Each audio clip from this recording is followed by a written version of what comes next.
ಮರಬಿದ್ದು ನರಳಿ ಪ್ರಾಣ ಬಿಟ್ಟ ಬೈಕ್ ಸವಾರ ಮುಂದಿನ 48 ಗಂಟೆಯಲ್ಲಿ ಅಪ್ಪಳಿಸಲಿದ್ಯಾ ಬಾನ ಸುನಾಮಿ ರಭಸವಾಗಿ ನೀರು ಹರಿತಿದ್ರೂ ಸೇತುವೆ ಮೇಲೆ ಹುಚ್ಚಾಟ ಆಡಿದ್ದು ಕೆಲ್ಲಿ ಥಿಡೀರ್ ಕುಸಿದ ಗೋಡೆ ಕುಟುಂಬಸ್ಥರು ಪಾರಾಗಿದ್ದು ಹೇಗೆ ನೋಡೋಣ ಮರಣ ಮಳೆ ಕರ್ನಾಟಕ ಎಕ್ಸ್‌ಪ್ರೆಸ್‌ನಲ್ಲಿ ಕರಾವಳಿ ಭಾಗದಲ್ಲಿ ಮುಂದಿನ 48 ಗಂಟೆಗಳಲ್ಲಿ ಭಾರೀ ಮಳೆಯಾಗಲಿದೆ. ಕರಾವಳಿ ದಕ್ಷಿಣ ಒಳನಾಡಿನಲ್ಲಿ ನೈಋತ್ಯ ಮುಂಗಾರು ಚುರುಕಾಗಿದ್ದು ಉಡುಪಿ ಜಿಲ್ಲೆ ಕೊಲ್ಲೂರಿನಲ್ಲಿ ನಿನ್ನೆ 16 ಸೆಂಟಿಮೀಟರ್ ಮಳೆಯಾಗಿದೆ. ಕೊಡಗು ಜಿಲ್ಲೆಯ ಭಾಗಮಂಡಲದಲ್ಲಿ 16 ಸೆಂಟಿಮೀಟರ್ ಮಳೆಯಾಗಿದ್ದರೆ ಕೊಡಗು ಉಡುಪಿ ಜಿಲ್ಲೆಯಲ್ಲಿ ತಲಾ 11 ಸೆಂಟಿಮೀಟರ್ ಮಳೆಯಾಗಿದೆ. ಮಂಗಳೂರು ವಿಮಾನ ನಿಲ್ದಾಣ ವ್ಯಾಪ್ತಿಯಲ್ಲಿ 10 ಸೆಂಟಿಮೀಟರ್ ಮಳೆಯಾಗಿದ್ದು ಪಣಂಬೂರು, ಸಿದ್ದಾಪುರ, ಧರ್ಮಸ್ಥಳ, ಬೆಳ್ತಂಗಡಿ, ಕುಂದಾಪುರ, ನಾಪೋಕ್ಲು ವ್ಯಾಪ್ತಿಯಲ್ಲಿ ತಲಾ 9 ಸೆಂಟಿಮೀಟರ್ ಮಳೆಯಾಗಿದೆ. ಆಗಸ್ಟ್ 9ರವರೆಗೆ ಬೆಂಗಳೂರು ವ್ಯಾಪ್ತಿಯಲ್ಲಿ ಭಾರೀ ಮಳೆಯಾಗುವ ಸಾಧ್ಯತೆ ಇದೆ. ದಕ್ಷಿಣ ಒಳನಾಡಿನ ಚಿಕ್ಕಮಗಳೂರು, ಕೊಡಗು ಜಿಲ್ಲೆ ಸೇರಿದಂತೆ ಹಲವೆಡೆ ಅತಿ ಹೆಚ್ಚು ಮಳೆಯಾಗುವ ಸಾಧ್ಯತೆ ಇದೆ ಅಂತ ಹವಾಮಾನ ಇಲಾಖೆ ಮುನ್ಸೂಚನೆ ಕೊಟ್ಟಿದೆ. ಉತ್ತರ ಒಳನಾಡಿನ ಬಾಗಲಕೋಟೆ, ಬೆಳಗಾವಿ, ಬೀದರ್, ಕಲಬುರಗಿ, ವಿಜಯಪುರ, ಯಾದಗಿರಿ, ಹಾಸನ, ಶಿವಮೊಗ್ಗ ಜಿಲ್ಲೆಯಲ್ಲಿ ಮುಂದಿನ 48 ಗಂಟೆಗಳಲ್ಲಿ ಕರಾವಳಿ ದಕ್ಷಿಣ ಒಳನಾಡಿನಲ್ಲಿ ಭಾರೀ ಮಳೆಯಾಗುವ ಸಾಧ್ಯತೆ ಇದೆ. ಸಮುದ್ರಕ್ಕೆ ಇಳಿಯದಂತೆ ಮೀನುಗಾರರಿಗೆ ಹವಾಮಾನ ಇಲಾಖೆ ಮುನ್ಸೂಚನೆ ಕೊಟ್ಟಿದೆ. ಕಿರು ಸೇತುವೆ ಮೇಲೆ ಜನರು ದುಸ್ಸಾಹಸ ಮೆರೆದಿರುವಂತಹ ಘಟನೆ ಕೊಪ್ಪಳ ತಾಲೂಕಿನ ಮುಂದ್ರಾಬಾದ್ನ ಜಲಾಶಯದಲ್ಲಿ ನಡೆದಿದೆ. ಅಪಾಯವನ್ನು ಲೆಕ್ಕಿಸದೆ ಫೋಟೋಗಾಗಿ ಹುಚ್ಚಾಟ ಮಾಡಿದ್ದಾರೆ.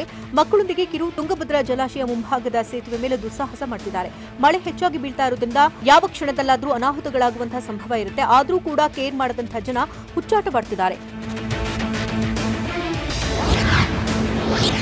ಹಾಸನ ಜಿಲ್ಲೆಯಲ್ಲಿ ಮಳೆಯ ಆರ್ಭಟ ಮುಂದುವರೆದಿದೆ.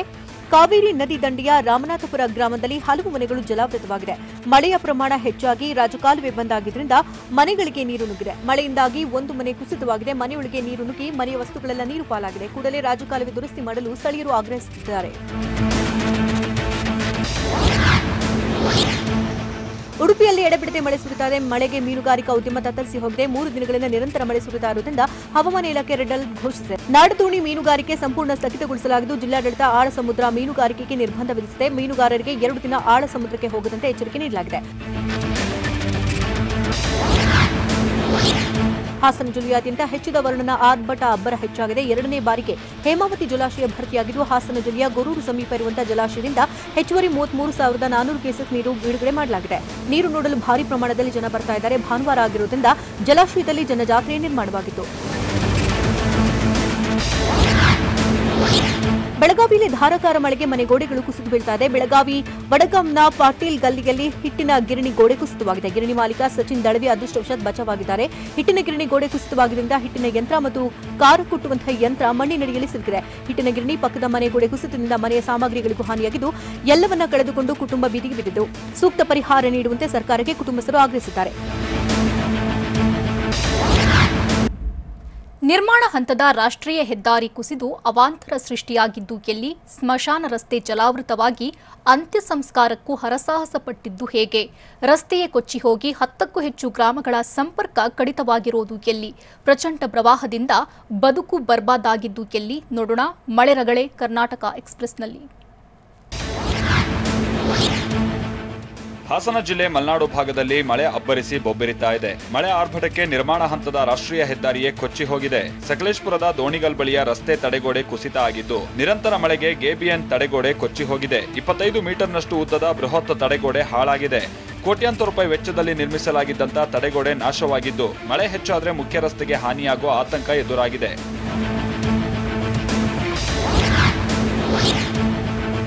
ಹಾಸನದ ಸಕಲೇಶಪುರದಲ್ಲಿ ಮಹಾಮಳೆ ಅವಾಂತರವನ್ನ ಸೃಷ್ಟಿಸಿದೆ. ರಣಮಳೆಗೆ ನಾಟಿ ಮಾಡಿದ್ದ ಭತ್ತದ ಪೈರು ನೀರ್ಪಾಲಾಗಿದ್ದು ಸಕಲೇಶಪುರದ ಜಾನಕೆರೆ ಗ್ರಾಮದಲ್ಲಿ ಗದ್ದೆ ಮುಳುಗಡೆಯಾಗಿದೆ. ಭತ್ತದ ಗದ್ದೆಗಳು ಭಾರೀ ಮಳೆಯಿಂದ ಕೆರೆಯಂತಾಗಿದೆ. 6 ದಿನಗಳಿಂದ ಬಿಟ್ಟು ಬಿಡದೆ ಮಳೆ ಸುರಿತಾ ಇದ್ದು ಮತ್ತಷ್ಟು ಬೆಳೆ ಹಾಳಾಗುವ ಆತಂಕ ರೈತರಿಗೆ ಎದುರಾಗಿದೆ. ಮಂಡ್ಯ ಜಿಲ್ಲೆಯಲ್ಲಿ ಮಳೆ ಭಾರೀ ಸಂಕಷ್ಟವನ್ನ ತಂದೊಡ್ಡಿದೆ. ಕೆಆರ್ಪೇಟೆಯ ಮಾವಿನಕಟ್ಟೆ ಕೊಪ್ಪಲು ಗ್ರಾಮದ ಕೆರೆ ಒಡೆದು ಅವಾಂತರ ಸೃಷ್ಟಿಯಾಗಿದೆ. ಕೆರೆ ಏರಿ ಒಡೆದು ಗ್ರಾಮಗಳ ರಸ್ತೆ ಸಂಪರ್ಕ ಕಡಿತವಾಗಿದೆ. ಅಂತರ್ಜಲ ಹೆಚ್ಚುತ್ತೆ ಅನ್ನೋ ಖುಷಿಯಲ್ಲಿದ್ದ ರೈತರು ಕಂಗಾಲಾಗಿದ್ದಾರೆ. ಕೆರೆ ನೀರು ಖಾಲಿಯಾಗಿದ್ದರಿಂದಾಗಿ ರೈತರು ಆತಂಕದಲ್ಲಿದ್ದಾರೆ. ಕೆಆರ್ಪೇಟೆ ತಾಲೂಕಿನಲ್ಲಿ 5 ಕೆರೆಗಳು ಒಡೆದು ಹೋಗಿವೆ. ರಾಜ್ಯದಲ್ಲಿ ರಣಮಳೆ ಅವಾಂತರಗಳ ಸರಮಾಲೆಯನ್ನೇ ಸೃಷ್ಟಿಸಿದೆ. ಶಿವಮೊಗ್ಗದ ತೀರ್ಥಹಳ್ಳಿಯ ಕೋಡ್ಲು ಗ್ರಾಮದಲ್ಲಿ ಅಂತ್ಯ ಸಂಸ್ಕಾರಕ್ಕಾಗಿ ನೀರಿನಲ್ಲೇ ಶವ ಹೊತ್ತು ಸಾಗಿದ ಘಟನೆ ನಡೆದಿದೆ. ಮಳೆಯ ನೀರು ಸ್ಮಶಾನಕ್ಕೆ ತೆರಳೋ ರಸ್ತೆಗೆ ನುಗ್ಗಿದ್ರಿಂದ ಗ್ರಾಮಸ್ಥರು ನೀರಿನಲ್ಲೇ ಶವ ಹೊತ್ತು ಸ್ಮಶಾನಕ್ಕೆ ತೆರಳಿ ಸುರಿಯುವ ಮಳೆಯಲ್ಲೇ ಅಂತ್ಯ ಸಂಸ್ಕಾರವನ್ನ ನೆರವೇರಿಸಿದ್ದಾರೆ. ಪ್ರತಿ ವರ್ಷವೂ ಮಳೆಗಾಲದಲ್ಲಿ ಗ್ರಾಮದ ಸ್ಮಶಾನ ರಸ್ತೆ ಮುಳುಗಡೆಯಾಗುತ್ತೆ ಅಂತ ಸ್ಥಳೀಯರು ಆಕ್ರೋಶ ವ್ಯಕ್ತಪಡಿಸಿದ್ದಾರೆ. ಜನಪ್ರತಿನಿಧಿಗಳಿಗೆ ಹಿಡಿಶಾಪ ಹಾಕಿದ ಕೋಡ್ಲು ಗ್ರಾಮಸ್ಥರು ಸೂಕ್ತ ರಸ್ತೆ ಮಾಡುವಂತೆ ಆಗ್ರಹಿಸ್ತಾ ಇದ್ದಾರೆ. ವಿಜಯಪುರದಲ್ಲಿ ಮಳೆ ಕಡಿಮೆಯಾದರೂ ಪ್ರವಾಹ ನಿಲ್ತಾ ಇಲ್ಲ. ಡೋಣಿ ನದಿಯ ಅಬ್ಬರ ಜೋರಾಗಿದೆ. ಜಮೀನುಗಳಿಗೆ ನದಿ ನೀರು ನುಗ್ಗಿ ನೂರಾರು ಎಕರೆ ಪ್ರದೇಶದ ಬೆಳೆ ಜಲಾವೃತವಾಗಿದೆ. ತಾಳಿಕೋಟೆ ಭಾಗದಲ್ಲಿ ನದಿ ಉಕ್ಕಿ ಹರಿತಾ ಇರೋದ್ರಿಂದ ಬೋಳವಾಡ, ಗುತ್ತಿಹಾಳ, ಬೊಮ್ಮನಹಳ್ಳಿ, ಹಡಗಿನಾಳ, ಮೂಕಿಹಾಳ ಸೇರಿದ ಹಾಗೆ ಹಲವು ಗ್ರಾಮಗಳಲ್ಲಿ ಬೆಳೆ ಹಾನಿಯಾಗಿದೆ. ಬೆಳೆ ಕಳೆದುಕೊಂಡ ರೈತರು ಕಂಗಾಲಾಗಿದ್ದು ಸೂಕ್ತ ಪರಿಹಾರ ನೀಡುವಂತೆ ಆಗ್ರಹಿಸ್ತಾ ಇದ್ದಾರೆ. ಧಾರಾಕಾರ ಮಳೆಯಿಂದಾಗಿ ಗದ್ದೆಯಲ್ಲಿ ಕಂದಕ ಸೃಷ್ಟಿಯಾಗಿದೆ. ಚಿಕ್ಕಮಗಳೂರಿನ ನಲ್ಲಿಬೀಡು ಗ್ರಾಮದಲ್ಲಿ ಈ ಘಟನೆ ನಡೆದಿದ್ದು, ಜಯಂತ್ ಗೌಡ ಅನ್ನೋರಿಗೆ ಸೇರಿದ ಗದ್ದೆಯಲ್ಲಿ 20 ಅಡಿ ಸುತ್ತಳತೆಯಲ್ಲಿ ಕಂದಕ ಸೃಷ್ಟಿಯಾಗಿದೆ. ಏಕಾಏಕಿ 40 ಅಡಿಗೂ ಹೆಚ್ಚು ಆಳವಿರುವಂತಹ ಕಂದಕ ಸೃಷ್ಟಿಯಾಗಿ ಸ್ಥಳೀಯರಲ್ಲಿ ಆತಂಕ ಮನೆ ಮಾಡಿದೆ. ಗದ್ದೆಗೆ ತೆರಳುವುದಕ್ಕೆ ರೈತರು ಭಯ ಪಡ್ತಾ ಇದ್ದು, ಭೂಗೋಳ ತಜ್ಞರು ಪರಿಶೀಲನೆ ನಡೆಸಲಿ ಅಂತ ಗದ್ದೆಯ ಮಾಲೀಕ ಜಯಂತ್ ಗೌಡ ಒತ್ತಾಯಿಸಿದ್ದಾರೆ. ಮಂಡ್ಯದಲ್ಲಿ ಭಾರೀ ಮಳೆಗೆ ರಸ್ತೆಗಳೇ ಕೊಚ್ಚಿ ಹೋಗ್ತಾ ಇವೆ.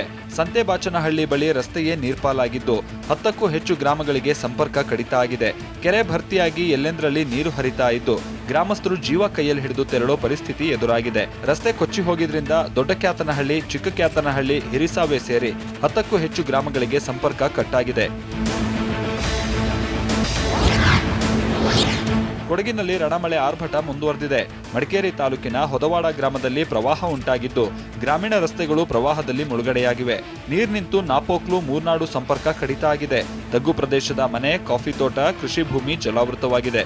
ಮುನ್ನೆಚ್ಚರಿಕಾ ಕ್ರಮವಾಗಿ ಬ್ಯಾರಿಕೇಡ್ ಅನ್ನು ಅಳವಡಿಸದೆ ನಿರ್ಲಕ್ಷ್ಯ ವಹಿಸಿದ್ದು ಸ್ಥಳೀಯ ಆಡಳಿತದ ನಿರ್ಲಕ್ಷ್ಯಕ್ಕೆ ಜನ ಆಕ್ರೋಶವನ್ನ ವ್ಯಕ್ತಪಡಿಸ್ತಾ ಇದ್ದಾರೆ.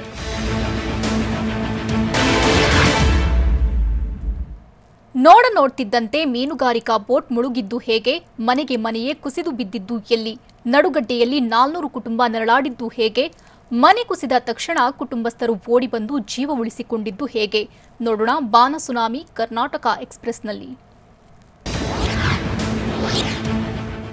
ಆಳ ಸಮುದ್ರದಲ್ಲಿ ಮೀನುಗಾರಿಕಾ ಬೋಟ್ ಮುಳುಗಿ ಹೋಗಿದೆ. ಮಂಗಳೂರಿನ ಅರಬ್ಬಿ ಸಮುದ್ರದಲ್ಲಿ ಘಟನೆ ನಡೆದಿದ್ದು 10 ಜನರಿದ್ದ ಮೀನುಗಾರಿಕೆ ಬೋಟ್ ಮುಳುಗಿದೆ. ತಕ್ಷಣವೇ ಮತ್ತೊಂದು ಬೋಟ್ ಹತ್ತಿ ಮೀನುಗಾರರು ಬಚಾವಾಗಿದ್ದಾರೆ. ಮಂಗಳೂರಿನ ಬಂದರಿನಿಂದ ಹೊರಟಿದ್ದ ಬೋಟ್ ನೋಡ್ತಲೇ ಮುಳುಗಿ ಹೋಗಿದೆ. ಇದರಿಂದ ಮೀನುಗಾರರಲ್ಲಿ ಆತಂಕ ಮನೆ ಮಾಡಿದೆ.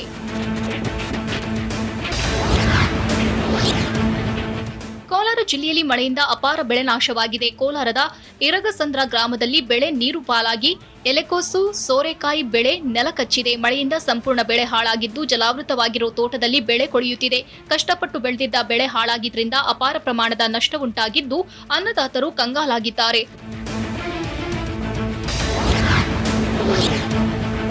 ಕೇರಳ ಮಂಜೇಶ್ವರದಲ್ಲಿ ಮಹಾಮಳೆಗೆ ಏಕಾಏಕಿ ಮನೆಯೊಂದು ಕುಸಿದು ಬಿದ್ದಿದೆ. ಮಂಜೇಶ್ವರದ ವರ್ಕಾಡಿ ಸುಂಕದಕಟ್ಟೆಯಲ್ಲಿ ಘಟನೆ ನಡೆದಿದ್ದು ಭಾರೀ ಮಳೆಗೆ ಬಿಲ್ಡಿಂಗ್ ಕುಸಿದು ಬಿದ್ದಿದೆ. ನಿರಂತರ ಮಳೆಯಿಂದಾಗಿ 3 ಮಹಡಿ ಕಟ್ಟಡ ಕುಸಿದಿದೆ. ಅಡಿಪಾಯ ಜರುಗಿ ಕಟ್ಟಡ ನೆಲಸಮವಾಗಿದ್ದು ಕಟ್ಟಡ ಸಂಪೂರ್ಣವಾಗಿ ಹಳ್ಳಕ್ಕೆ ಉರುಳಿ ಬಿದ್ದಿದೆ.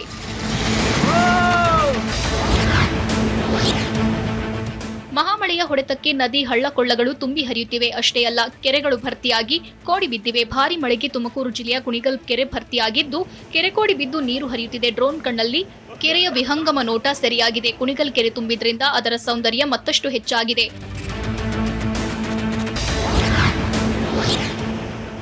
ರಾಜ್ಯದಲ್ಲಿ ಮಳೆರಾಯ ರಣಾರ್ಭಟಿಸುತ್ತಿದ್ದಾನೆ. ರಸ್ತೆಗಳೇ ಕೊಚ್ಚಿ ಹೋಗ್ತಿವೆ. ಹಳ್ಳಕೊಳ್ಳಗಳು ತುಂಬಿ ಹರಿಯುತ್ತಿದ್ದು ಜಮೀನುಗಳಿಗೆ ನೀರು ನುಗ್ಗುತ್ತಿದೆ. ಮಹಾಮಳೆಯ ಹೊಡೆತಕ್ಕೆ ಸೇತುವೆ ಕುಸಿದು ಹೋಗಿರುವ ಘಟನೆ ರಾಮನಗರದ ಚನ್ನಪಟ್ಟಣದಲ್ಲಿ ನಡೆದಿದೆ. ಕೊಂಡಾಪುರ ಬಾಣಹಳ್ಳಿ ಸಂಪರ್ಕಿಸುವ ಸೇತುವೆ ಕುಸಿತವಾಗಿದ್ದು ಕಣ್ವ ಡ್ಯಾಂನಿಂದ ಹೆಚ್ಚಿನ ಪ್ರಮಾಣದಲ್ಲಿ ನೀರು ರಿಲೀಸ್ ಆಗಿದೆ. ನೀರಿನ ರಭಸಕ್ಕೆ ಸೇತುವೆ ಕುಸಿದು 2 ಗ್ರಾಮಗಳ ನಡುವಿನ ಸಂಪರ್ಕ ಕಡಿತವಾಗಿದೆ.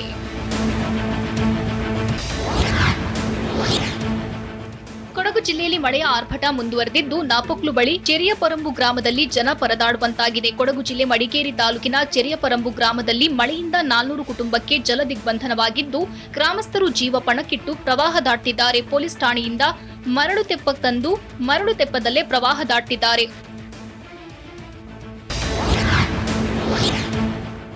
ಉತ್ತರ ಕನ್ನಡದಲ್ಲಿ ಮಹಾಮಳೆಯಿಂದ ಅವಾಂತರ ಸೃಷ್ಟಿಯಾಗಿದೆ. ನಿರಂತರ ಮಳೆಯಿಂದಾಗಿ ಶಾಲಾ ಕಟ್ಟಡವೇ ಕುಸಿದಿದೆ. ಉತ್ತರ ಕನ್ನಡ ಜಿಲ್ಲೆಯ ಭಟ್ಕಳ ತಾಲೂಕಿನ ಮುಂಡಳ್ಳಿ ಹಿರಿಯ ಪ್ರಾಥಮಿಕ ಶಾಲಾ ಕಟ್ಟಡ ಕುಸಿತವಾಗಿದೆ. ಮಳೆಯಿಂದ ಶಾಲೆಯ ಒಂದು ಕೊಠಡಿ ಕುಸಿತವಾಗಿದ್ದು, ಮಳೆಯಿಂದ ಮತ್ತಷ್ಟು ಅವಾಂತರಗಳು ಆಗುವ ಭಯದಲ್ಲಿ ಸ್ಥಳೀಯರಿದ್ದಾರೆ. ಮಳೆ ಹೀಗೆ ಮುಂದುವರಿದರೆ ಸಂಕಷ್ಟ ತಪ್ಪಿದ್ದಲ್ಲ ಅಂತ ಗ್ರಾಮಸ್ಥರು ಆತಂಕದಲ್ಲಿದ್ದಾರೆ.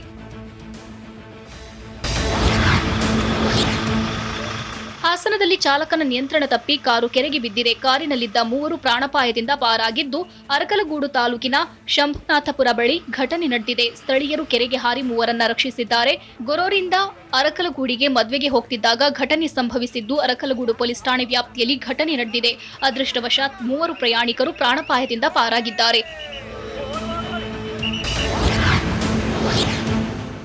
ಧಾರಾಕಾರ ಮಳೆಗೆ ಬೆಳಗಾವಿಯಲ್ಲಿ ಮನೆಗಳು ಕುಸಿಯುತ್ತಿವೆ. ಶಹಾಪುರ ಸಫರ್ ಗಲ್ಲಿಯಲ್ಲಿ 2 ಮನೆಗಳು ಕುಸಿತವಾಗಿದ್ದು, ಅದೃಷ್ಟವಶಾತ್ ಯಾವುದೇ ಪ್ರಾಣಾಪಾಯ ಸಂಭವಿಸಿಲ್ಲ. ಮೇಲ್ಛಾವಣಿ ಕುಸಿಯುತ್ತಿದ್ದಂತೆ ಮನೆಯವರು ಓಡಿ ಹೊರಬಂದು ಜೀವ ಉಳಿಸಿಕೊಂಡಿದ್ದಾರೆ. ಮಹಾಮಳೆಗೆ ಮನೆ ಕಳೆದುಕೊಂಡು ಬದುಕು ಬೀದಿಗೆ ಬಂದಿದೆ ಎಂದು ಕುಟುಂಬಸ್ಥರು ಅಳಲು ತೋಡ್ಕೊಂಡಿದ್ದಾರೆ.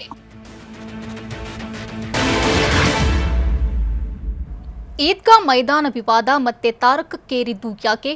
ಬಿಬಿಎಂಪಿ ಹೊರಡಿಸಿರೋ ಆದೇಶಕ್ಕೆ ವಕ್ಫ್ ಬೋರ್ಡ್ ಹೇಳಿದ್ದೇನು? ಯಾರು ಏನೇ ಮಾಡಿದ್ರೂ ಆಗಸ್ಟ್ 14ರಂದು ಈದ್ಗಾ ಮೈದಾನದಲ್ಲಿ ತ್ರಿವರ್ಣ ಧ್ವಜ ಹಾರಿಸ್ತೇವೆ ಅಂದಿದ್ದು ಯಾರು? ನೋಡೋಣ ಈದ್ಗಾ ವಿವಾದ ಕರ್ನಾಟಕ ಎಕ್ಸ್‌ಪ್ರೆಸ್‌ನಲ್ಲಿ. ಬೆಂಗಳೂರಿನ ಚಾಮರಾಜಪೇಟೆಯಲ್ಲಿರೋ ಈದ್ಗಾ ವಿವಾದ ಮತ್ತೆ ಮತ್ತೊಂದು ಹಂತಕ್ಕೆ ಹೋಗಿದೆ. ಈದ್ಗಾ ಮೈದಾನ ನಮ್ದು ಅಂತ ವಕ್ಫ್ ಬೋರ್ಡ್ ಹೇಳ್ತಾ ಇದ್ರೆ, ಇತ್ತ ಬಿಬಿಎಂಪಿ ಕೂಡ ಚಾಮರಾಜಪೇಟೆಯ ಮೈದಾನ ನಮ್ದು ಅಂತ ಹೇಳ್ತಿದೆ. ಇದರ ಮಧ್ಯೆ ಸ್ಥಳೀಯರು ಈ ಬಾರಿಯ ಸ್ವಾತಂತ್ರ್ಯ ದಿನದಂದು ಈದ್ಗಾ ಮೈದಾನದಲ್ಲಿ ಧ್ವಜ ಹಾರಿಸ್ತೇವೆ ಅಂತ ಹೇಳಿದ್ದಾರೆ. ಈ ವಿಚಾರ ಇದೀಗ ಮತ್ತೆ ಭಾರಿ ಚರ್ಚೆಗೆ ಗ್ರಾಸವಾಗಿದ್ದು, ಇದರ ಮಧ್ಯದಲ್ಲೇ ಬಿಬಿಎಂಪಿ ಮೈದಾನ ವಿಚಾರವಾಗಿ ಮತ್ತೊಂದು ಆದೇಶ ಹೊರಡಿಸಿರುವುದು ವಿವಾದ ತಾರಕಕ್ಕೇರುವಂತೆ ಮಾಡಿದೆ.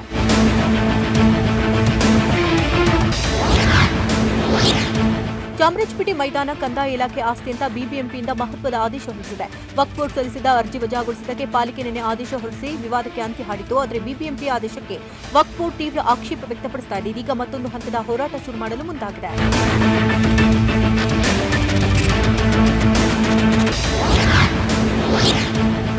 ಚಾಮರಾಜಪೇಟೆ ಮೈದಾನ ಸರ್ಕಾರದ ಆಸ್ತಿ ಅಂತ ಬಿಬಿಎಂಪಿ ಘೋಷಣೆಗೆ ವಕ್ಫ್ ಬೋರ್ಡ್ ವಿರೋಧ ವ್ಯಕ್ತಪಡಿಸಿದೆ.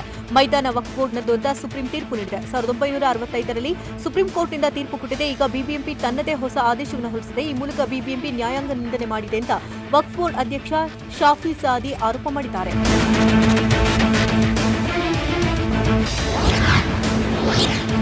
ಚಾಮರಾಜಪೇಟೆಯ ಈದ್ಗಾ ಮೈದಾನ ವಿಚಾರವಾಗಿ ಬಿಬಿಎಂಪಿ ನಡೆಯಿಂದ ವಕ್ಫ್ ಬೋರ್ಡ್ ಅಸಮಾಧಾನಗೊಂಡಿದೆ. ಹೀಗಾಗಿ ಮತ್ತೊಂದು ಸುತ್ತಿನ ಕಾನೂನು ಹೋರಾಟ ನಡೆಯುತ್ತಾ ಅನ್ನುವಂತಹ ಅನುಮಾನಗಳು ಕಾಡುತ್ತದೆ. ಈ ಬಗ್ಗೆ ಸ್ಪಷ್ಟನೆ ನೀಡಿರುವಂತಹ ವಕ್ಫ್ ಬೋರ್ಡ್ ಅಧ್ಯಕ್ಷ ಶಾಫಿ ಸಾದಿ ಬಿಬಿಎಂಪಿ ಆದೇಶವನ್ನು ಪ್ರಶ್ನಿಸಿ ಕಾನೂನು ಹೋರಾಟ ಮಾಡ್ತೇವೆ, ಕಾನೂನು ತಜ್ಞರ ಜೊತೆ ಚರ್ಚಿಸಿ ಹೋರಾಟ ಮಾಡ್ತೀವಿ ಅಂತ ತಿಳಿಸಿದ್ದಾರೆ.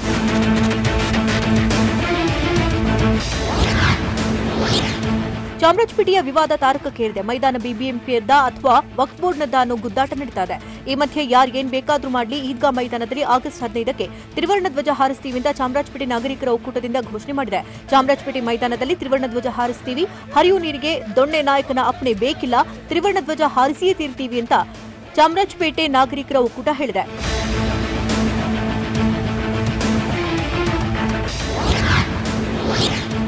ಮೈದಾನದ ಬಗ್ಗೆ ಬಿಬಿಎಂಪಿ ಆದೇಶ ಹೊರಡಿಸಿದೆ. ಆದರೆ ಮುಂದೇನು ಅನ್ನೋ ಪ್ರಶ್ನೆ ಕಾಡ್ತಾ ಇದೆ. ಬಿಬಿಎಂಪಿ ಜಂಟಿ ಆಯುಕ್ತರಿಂದ ಜಿಲ್ಲಾಧಿಕಾರಿಗೆ ವರದಿ ನೀಡಲಾಗಿದೆ. ಬೆಂಗಳೂರು ನಗರ ಜಿಲ್ಲಾಧಿಕಾರಿಗೆ ಕಂದಾಯ ಇಲಾಖೆ ಭೂಮಿ ಬಗ್ಗೆ ರಿಪೋರ್ಟ್ ಸಲ್ಲಿಸಲು ಪ್ಲಾನ್ ಮಾಡಲಾಗಿದೆ. ಕಂದಾಯ ಇಲಾಖೆಯಿಂದ ಬಿಬಿಎಂಪಿಗೆ ಹಸ್ತಾಂತರ ಮಾಡುವಂತೆ ಮನವಿ ಮಾಡಲು ಚಿಂತನೆ ನಡೆಸಲಾಗಿದೆ. ಶೀಘ್ರವೇ ಈ ಬಗ್ಗೆ ಬಿಬಿಎಂಪಿ ಮನವಿ ಸಲ್ಲಿಸುವ ಸಾಧ್ಯತೆ ಇದೆ.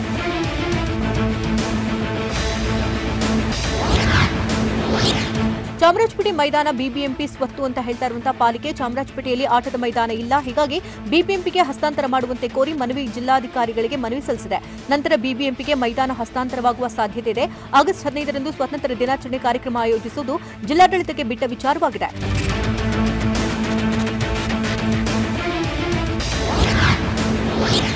ಚಾಮರಾಜಪೇಟೆ ಮೈದಾನ ಸರ್ಕಾರಿ ಸ್ವತ್ತು ಎಂಬ ಬಿಬಿಎಂಪಿ ಘೋಷಣೆ ಹಿನ್ನೆಲೆ ಸಂಭ್ರಮಾಚರಣೆ ನಡೆಸಲಾಗಿದೆ. ಮೈದಾನದ ಬಳಿ ಆಗಮಿಸಿದಂತಹ ಹಿಂದೂ ಸಂಘಟನೆಗಳ ಕಾರ್ಯಕರ್ತರು ವಿಜಯೋತ್ಸವ ಆಚರಿಸಿದ್ದಾರೆ. ನಾಗರಿಕರ ಒಕ್ಕೂಟ ಸ್ಥಳೀಯರಿಂದಲೂ ಸಂಭ್ರಮಿಸಿದ್ರು. ಮೈದಾನದ ಬಳಿ ಸೇರಿದಂತಹ ಹಲವು ಮಂದಿ ಸಿಹಿ ಹಂಚಿ ಸಂಭ್ರಮಿಸಿದ್ರು. ಮುನ್ನೆಚ್ಚರಿಕೆಯಾಗಿ ಮೈದಾನದ ಬಳಿ ಗುಂಪು ಸೇರದಂತೆ ಖಾಕಿ ವಾರ್ನಿಂಗ್ ಮಾಡಿದೆ.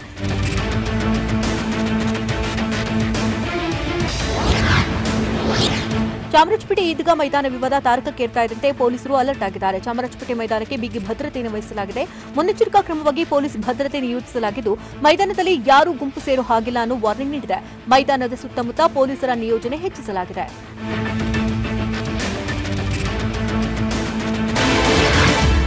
ರಾಜ್ಯ ಸಂಪುಟ ವಿಸ್ತರಣೆಗೆ ಕೌಂಟ್ಡೌನ್ ಶುರುವಾಯ್ತಾ? ಈಶ್ವರಪ್ಪ, ರಮೇಶ್ ಜಾರಕಿಹೊಳಿ, ಬೊಮ್ಮಾಯಿ ಕ್ಯಾಬಿನೆಟ್ ಸೇರ್ತಾರಾ? ಬಿಜೆಪಿ ರಾಜ್ಯಾಧ್ಯಕ್ಷ ಸ್ಥಾನಕ್ಕೆ ನಡೀತಿದ್ಯಾ ಒಳಗೊಳಗೆ ರೇಸ್? ಬಿಜೆಪಿ ಸರ್ಕಾರದ ವಿರುದ್ಧ ವಿಪಕ್ಷ ನಾಯಕ ಸಿದ್ದರಾಮಯ್ಯ ಕೆಂಡಕಾರಿದ್ದು ಯಾಕೆ? ನೋಡೋಣ ಸಮಗ್ರ ಕರ್ನಾಟಕ ಎಕ್ಸ್‌ಪ್ರೆಸ್‌ನಲ್ಲಿ. ರಾಜ್ಯ ಸಚಿವ ಸಂಪುಟ ವಿಸ್ತರಣೆ ವಿಚಾರವಾಗಿ ಕಳೆದ ಹಲವು ತಿಂಗಳುಗಳಿಂದ ಚರ್ಚೆಯಾಗುತ್ತಲೇ ಇತ್ತು. ಈ ತಿಂಗಳು ಆಗುತ್ತೆ, ಮುಂದಿನ ತಿಂಗಳು ಆಗುತ್ತೆ, ಹೀಗೆ ಯಾವುದೇ ಬದಲಾವಣೆ ಆಗದೆ ತಿಂಗಳುಗಳು ಉರುಳುತ್ತಲೇ ಇತ್ತು. ಇದೀಗ ಮತ್ತೆ ಸಂಪುಟ ವಿಸ್ತರಣೆ ವಿಚಾರ ಮುನ್ನೆಲೆಗೆ ಬಂದಿದೆ. ಟಿವಿ9ಗೆ ಸಿಕ್ಕಿರುವ ಮಾಹಿತಿ ಪ್ರಕಾರ ಶೀಘ್ರವೇ ಸಂಪುಟ ವಿಸ್ತರಣೆ ಆಗುವುದು ಬಹುತೇಕ ಫಿಕ್ಸ್ ಆಗಿದೆ. ಶೀಘ್ರವೇ ರಾಜ್ಯ ಸಂಪುಟ ವಿಸ್ತರಣೆ ಮಾಡಲು ಸಿಎಂ ಚಿಂತನೆ ನಡೆಸಿದ್ದಾರೆ. ಒಟ್ಟು 4 ಸಚಿವ ಸ್ಥಾನ ಭರ್ತಿಗೆ ಸಿಎಂ ಪ್ಲಾನ್ ಮಾಡಿದ್ದಾರೆ. ಸಂಪುಟ ವಿಸ್ತರಣೆಗೆ 2+2 ಫಾರ್ಮುಲಾವನ್ನ ಅನುಸರಿಸಲು ಮುಂದಾಗಿದ್ದಾರೆ ಎನ್ನಲಾಗ್ತಿದೆ. ಈಗ ಒಟ್ಟು 5 ಸಚಿವ ಸ್ಥಾನ ಖಾಲಿ ಇದೆ. ಅದರಲ್ಲಿ 4 ಸ್ಥಾನಗಳನ್ನ ಭರ್ತಿ ಮಾಡಿ 1 ಸ್ಥಾನ ಖಾಲಿ ಇಡಲು ತೀರ್ಮಾನಿಸಲಾಗಿದೆ ಅಂತ ತಿಳಿದು ಬಂದಿದೆ. ಆಗಸ್ಟ್ ಅಂತ್ಯದ ಒಳಗೆ ಸಂಪುಟ ವಿಸ್ತರಣೆಗೆ ಚಿಂತನೆ ನಡೆಸಲಾಗಿದೆ.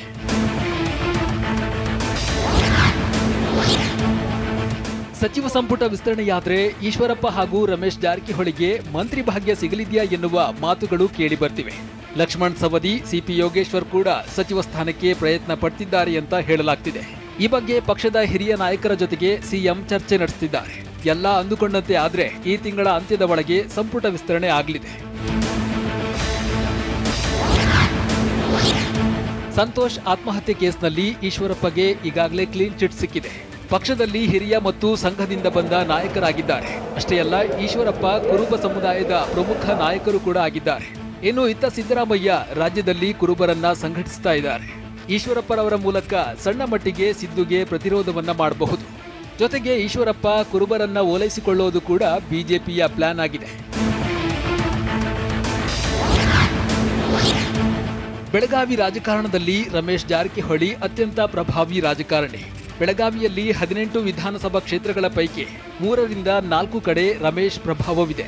ಅಥಣಿಯಲ್ಲಿ ಕುಮಟಳ್ಳಿಗಾಗಿ ಪಕ್ಷದ ನಾಯಕರ ಮನವೊಲಿಸಿ ಲಕ್ಷ್ಮಣ್ ಸವದಿಯನ್ನ ಎಂಎಲ್ಸಿ ಮಾಡಿಸಿದ್ರು. ಇನ್ನು ರಮೇಶ್ ಜಾರಕಿಹೊಳಿ ಎಸ್ಟಿ ಸಮುದಾಯದ ನಾಯಕರಾಗಿದ್ದು ಈಗಾಗಲೇ ಇದೇ ಸಮುದಾಯದ ಶ್ರೀರಾಮುಲು ಅವರನ್ನ ಡಿಸಿಎಂ ಮಾಡಿಲ್ಲ ಎನ್ನುವ ಬೇಸರವಿದೆ. ಹೀಗಾಗಿ ರಮೇಶ್ಗೆ ಸಚಿವ ಸ್ಥಾನ ಕೊಡದೇ ಇದ್ರೆ ಸಮುದಾಯದಲ್ಲಿ ಬೇರೆಯದ್ದೇ ಸಂದೇಶ ಹೋಗಬಹುದು ಎನ್ನುವ ಕಾರಣಕ್ಕೆ ಸಂಪುಟಕ್ಕೆ ವಾಪಸ್ ಸೇರಿಸಿಕೊಳ್ಳಲು ಚಿಂತನೆ ನಡೀತಾ ಇದೆ. ಇದೆಲ್ಲದರ ಮಧ್ಯೆ ಬಿಜೆಪಿ ರಾಜ್ಯಾಧ್ಯಕ್ಷರ ಬದಲಾವಣೆ ಬಗ್ಗೆಯೂ ಕೇಸರಿ ಪಾಳೆಯದಲ್ಲಿ ಮಾತುಗಳು ಕೇಳಿ ಬರ್ತಿವೆ. ಇದೇ ತಿಂಗಳಾಂತ್ಯಕ್ಕೆ ನಳಿನ್ ಕಟೀಲ್ರ ಅವಧಿ ಅಂತ್ಯವಾಗಲಿದ್ದು, ಹೀಗಾಗಿ ರಾಜ್ಯಾಧ್ಯಕ್ಷ ಸ್ಥಾನಕ್ಕೆ ಈಗಾಗಲೇ ರೇಸ್ ಶುರುವಾಗಿದೆ. ರಾಜ್ಯಾಧ್ಯಕ್ಷರ ಪಟ್ಟಕ್ಕೆ ಒಬಿಸಿ ಅಥವಾ ಒಕ್ಕಲಿಗ ವರ್ಗಕ್ಕೆ ಅವಕಾಶ ನೀಡುವ ಸಾಧ್ಯತೆ ಇದೆ. ಹೀಗಾಗಿ ಈಡಿಗ ಸಮುದಾಯದ ಸುನಿಲ್ ಕುಮಾರ್ ಮುನ್ನೆಲೆಯಲ್ಲಿದ್ದಾರೆ. ಇನ್ನುಳಿದಂತೆ ಅರವಿಂದ ಲಿಂಬಾವಳಿ, ಸಿಟಿ ರವಿ, ಶೋಭಾ ಕರಂದ್ಲಾಜೆ ಮತ್ತು ಅಶ್ವಥ್ ನಾರಾಯಣ್ ಹೆಸರು ಕೂಡ ರಾಜ್ಯಾಧ್ಯಕ್ಷ ಪಟ್ಟಕ್ಕೆ ಚಾಲ್ತಿಯಲ್ಲಿದೆ.